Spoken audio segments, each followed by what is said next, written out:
রাত প্রায় 2টা। রাজু আর সীমা একটি পুরনো পরিত্যক্ত বাড়িতে ঢুকেছে। টর্চের আলোয় চারদিকটা আবঝা দেখা যাচ্ছে।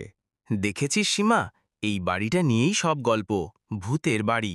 আমার কিন্তু খুব ভয় করছে রাজু, চল ফিরে যাই। হয়তো কোনো ইঁদুর বা বাদুড় হবে। তারা সাবধানে ভেতরে এগোতে লাগল। একটি ভাঙা দরজার সামনে এসে তারা থমকে দাঁড়াল। এই ঘরটা কেমন যেন ঠান্ডা লাগছে, তাই না?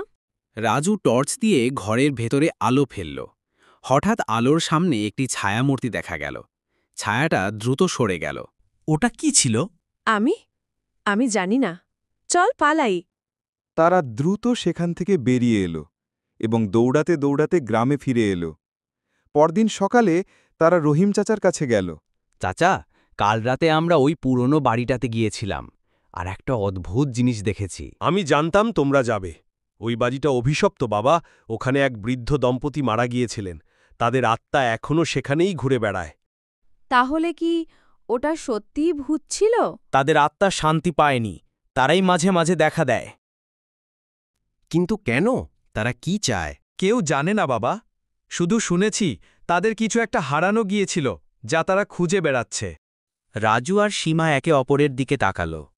তাদের চোখে এখন ভয়ের সাথে এক নতুন কৌতূহল। আমরা কি তাদের সাহায্য করতে পারি চাচা?